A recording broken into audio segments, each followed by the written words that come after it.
नमस्कार। डीएलएड द्वितीय वर्ष इससे हमारा हिंदी भाषा शिक्षकों का विज्ञान, इसके अंतर्गत क्या है, हम लोग लेखन के अंतर्गत हमारी इकाई है उसमें पत्र लेखन की बात करेंगे। पत्र लेखन होता क्या है और उच्च स्तरीय कक्षाएं मतलब कि उच्च प्राथमिक कक्षाओं की अगर यदि बात करते हैं तो वहाँ पर जाकर विद्यार्थियों को पत्र, कहानी, संस्मरण, नाटक, रिपोर्ट इस सारी उनके पाठ्यक्रम में समावेश किया जाता है। अब पत्र लेखन विद्यार्थियों को क्यों सिखाया जाता है? एक कक्षा के अंतर्गत अध्यापक है, पत्र लेखन को किस प्रकार से विद्यार्थियों को सिखा सकता है? तो अध्यापक कक्षा में जब ऐसा कुछ अवसर आता है कि कोई पाठ पत्र से संबंधित कोई पाठ आता है तो अध्यापक उस पाठ को अच्छे तरीके से पढ़ाए, उसका वाचन करे, विद्यार्थियों से उसका अनुकरण करवाए। तत्पश्चात एक कालांश ऐसी व्यवस्था करे कि विद्यार्थियों को स्वयं द्वारा अपने स्वतंत्र रूप से पत्र लिखने का अवसर प्रदान करे। फिर जहां पर वो गलती करते हैं, संबंधित जो जानकारी देना है, सुधार कार्य करवाना है, फिर वो करवाए। इससे क्या होगा, बालकों में निहित जो पत्र के प्रति जो विषय वस्तु के बारे में जितनी जानकारी उनके पास आई है, वो जानकारी कहाँ तक उनके पास है, या फिर जो अध्यापक ने समझाया वो विषय वस्तु उन्हें कहाँ तक समझ विकसित हुई है, ये सारी जानकारी प्राप्त होगी। तो कक्षा में एक अध्यापक है, इस प्रकार से स्वयं पहले पढ़ाकर और विद्यार्थियों जैसी गतिविधि करवाते हुए पत्र लेखन उन्हें सिखा सकता है। अब कुछ उद्देश्यों की बात हम लोग करेंगे कि पत्र लेखन के क्या उद्देश्य होते हैं। तो उद्देश्यों के अंतर्गत एक उद्देश्य में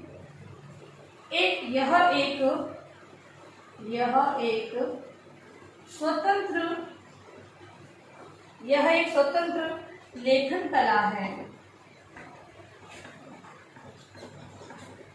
यह एक स्वतंत्र लेखन कला है जिसके माध्यम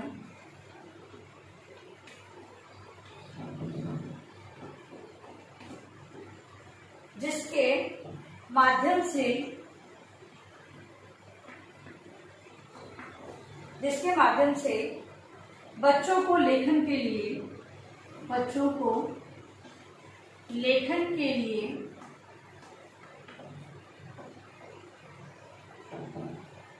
लेखन के नियमों से अवगत कराया जाता है। ठीक है, पहला उद्देश्य ये है कि पत्र लेखन के माध्यम से विद्यार्थियों को एक स्वतंत्र लेखन का अवसर दिया जाता है और उसके माध्यम से बालक अगर कुछ गलती करिए तो कहाँ पर उसे सुधार करना है, संबंधित जो नियमों की जानकारी होती है वो सारी अध्यापक द्वारा विद्यार्थियों को प्रदान की जाती है। दूसरा उद्देश्य है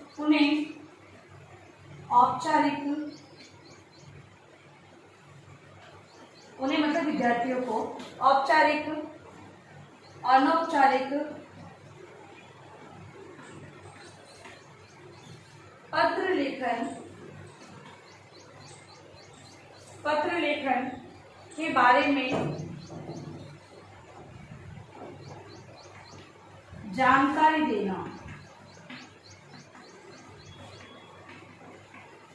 दूसरा है कि विद्यार्थियों को जो औपचारिक और अनौपचारिक दोनों पत्र किस प्रकार के होते हैं उससे संबंधित जानकारी देने के उद्देश्य से भी उन्हें पत्र लेखन का कार्य करवाया जाता है। अगला है स्पष्ट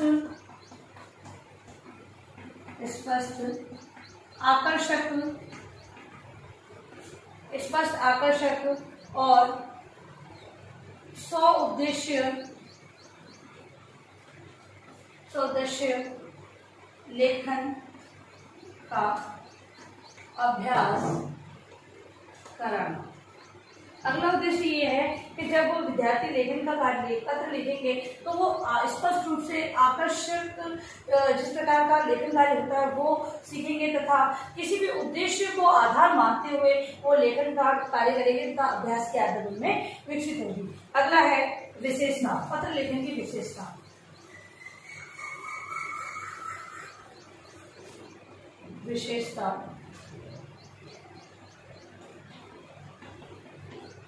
विशेषता के अंदर पहला है पत्र की भाषा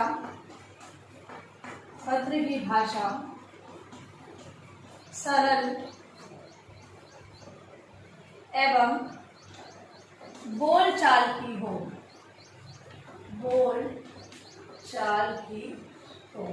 ठीक है, पहली विशेषता पत्र लेखन में ये होनी चाहिए। दूसरा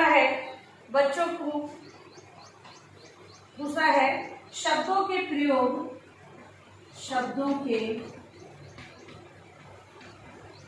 प्रयोग भाव और विषयानुकूल हो, भाव और विषयानुकूल हो। अगली है पत्र में लेखक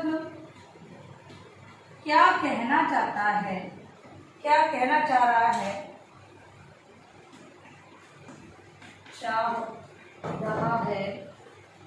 स्पष्ट हो।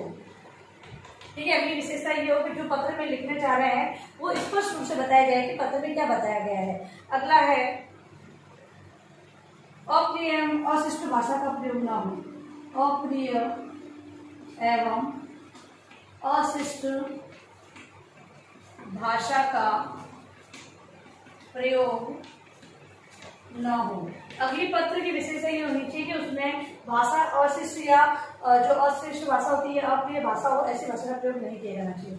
अगला है पत्र संपूर्णता की ओर हो, पत्र संपूर्णता की ओर हो। पत्र संपूर्णता की ओर मतलब कि पत्र में अगर संपूर्ण रूप से जानकारी नहीं लिखी जाएगी तो उसका क्या मतलब निकालना है वो पता नहीं होगा, इसलिए संपूर्ण रूप से पत्र लिखा होना जरूरी है। अगला है अक्षरों की बनावट पर विशेष ध्यान। अगला, जो पत्र लेखन का कार्य किया जा रहा है, सुंदर सुंदर लेख लिखे और जो अक्षर हो बिल्कुल स्पष्ट दिखाई देनी चाहिए, बनावट सही होनी चाहिए, अन्यथा उसका जो अर्थ है वो सही समझ में नहीं आएगा। अब है पत्र के प्रकार। पत्र के प्रकार का प्रश्न आपका बहुत ही इंपॉर्टेंट प्रश्न बनता है। तो ये पत्र होते हैं वो 2 प्रकार के होते हैं। पहला है औपचारिक और दूसरा है अनौपचारिक।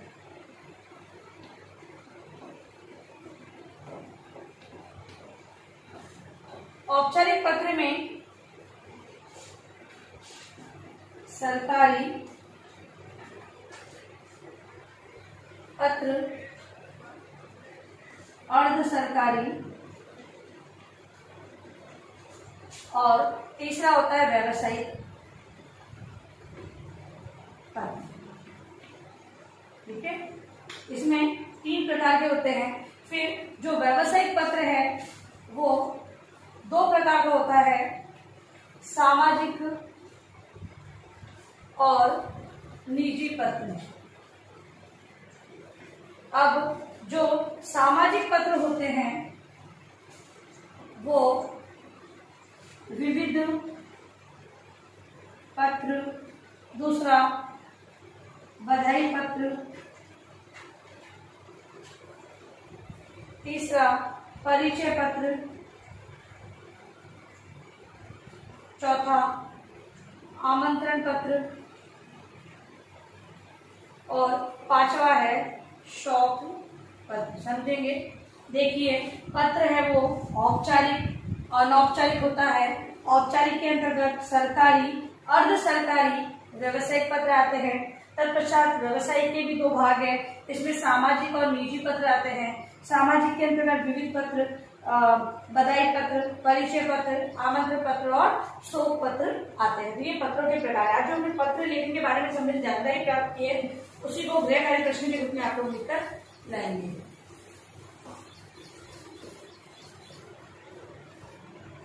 आपका आज का गृह कार्य प्रश्न है, पत्र लेखन के उद्देश्य एवं विशेषता को बताते हुए इसके प्रकारों का वर्णन करें। ठीक है, ये आपका गृह कार्य प्रश्न है। सॉरी वाले अपने उत्तर पुस्तिका में आपको लिखना है और अंत में इस महामारी के दौरान में कम से कम आवश्यक कार्य होने पर बाहर निकले आप लोग, और बाहर निकलते 3 बातों को विशेष ध्यान रखें, मास्क लगाए, सोशल डिस्टेंस बनाएं और हाथों को वापस सैनिटाइज करते रहें। सोशल ध्यान रखें। धन्यवाद।